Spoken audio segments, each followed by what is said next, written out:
अस्सलातु खैरुम मिनन नौम। मुअज़्ज़ज़ सामीन व नाज़रीन, अस्सलातु खैरुम मिनन नौम, नमाज नींद से बेहतर है। जुमला अहले इस्लाम नमाज की तरफ बुलाने के लिए अज़ान पढ़ते हैं और बिलखुसूस फ़जर की अज़ान में इस कलिमा का इजाफ़ा है अस्सलातु खैरुम मिनन नौम, नमाज नींद से बेहतर है। चूँकि उस वक़्त अक्सर अहबाब महवे आराम व ख़राब होते हैं, रात होती है, लोग सोए होते हैं, तो नींद से उठना कदरे जिहाद सा लगता है। इसलिए वहाँ एक मोटिवेशनल कलिमा कहा गया भी लोगों, सोने से और नींद करने से, आराम करने से अल्लाह की बारगाह में हाजिर होना ये बेहतर है, ये आला है, ये अफजल है। सुभान अल्लाह। और यकीनन नींद से उठकर अल्लाह की बारगाह में हाजिरी देना ये अल्लाह के फजल से ही मुमकिन है, रब के करम से ही मुमकिन है। और जिस बंदे को ये तौफीक हो जाए वो यही ख्याल करे कि अल्लाह ने अपने दरबार में हाजिरी देने वालों में मेरा इंतखाब फरमा लिया है। सुभान अल्लाह।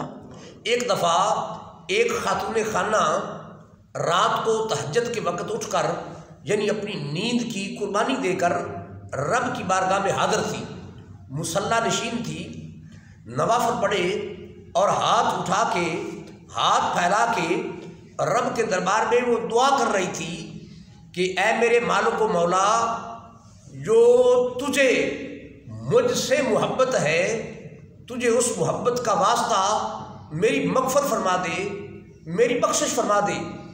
ये कलिमात उसके शौहर ने सुने जो बिस्तर पर आराम कर रहा था।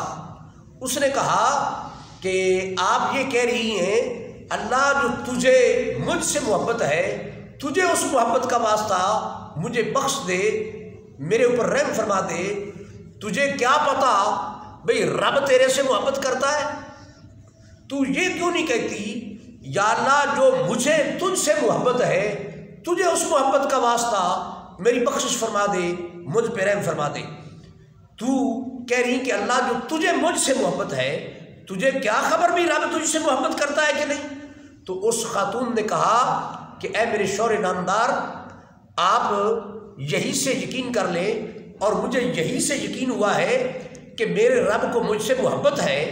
ये कैसे? फरमाया वो ऐसे कि अल्लाह को मुझसे मोहब्बत है तो उसने मुझ पर करम किया, मुझ पर फजल किया, मुझे तौफीक बख्शी कि मैंने बिस्तर कुर्बान किया, नींद कुर्बान की और उसकी बारगाह नाज में हाजिर हो गई, मैं मुसल्ले पे आ गई। अगर अल्लाह की मुझ पर मेहरबानी ना होती, उसकी इनायत ना होती, उसके करम की तवज्जो ना होती, तो ये मुझे तौफीक ना मिलती। ये तौफीक का मिल जाना बताता है मेरे अल्लाह को मुझसे मोहब्बत है। सुभान अल्लाह। और कहा चूँकि अल्लाह को तुझसे मोहब्बत नहीं, इसलिए तू महवे आराम व ख़राम है और तू नींद को अहमियत दिए हुए हैं। दोस्तान ग्रामी कदर, बात समझ आई कि नींद जिसको कुर्बान करने की तौफीक हो जाए और जिसे बिस्तर से उठकर मुसल्ला नशीन होना मुकद्दर हो जाए, वो समझे कि अल्लाह का मुझ पर बेपनाह करम है, अल्लाह का मुझ पर फजल है और मैं अल्लाह के इंतखाब में हूँ। इसीलिए तो उसने मुझ पर करम किया, मुझे तौफीक बख्शी और मैं नमाज के लिए हाजिर हूँ। यहाँ मैं जाते जाते ये जुमला भी सामीन की नज़र कर दूँ। हमारे अक्सर दोस्त ये कहते हैं कि मेरा तो मुकद्दर ही जला हुआ है, मेरा तो नसीब ही जला हुआ है। ऐ बंदा मोमिन मुसलमान, गौर कर, तेरा मुकद्दर और नसीब उरूज पे है, बामे उरूज पे है कि रब ने तुझे अपने महबूब अकबर जनाब मोहम्मद मुस्तफ़ा सल्लल्लाहु अलैहि वसल्लम का उम्मती होने के लिए मुंतखब फरमाया। तो इससे बड़ा तेरा मुकद्दर क्या हो सकता है? अल्लाह पाक से हमें कसरत के साथ ये मांगते रहने की तौफीक दे कि रब हमें नींदों को कुर्बान करके, रातों को उठ के उसकी बारगाह में हाजिरी और मुसल्ला नशीन होने की तौफीक अता फरमा।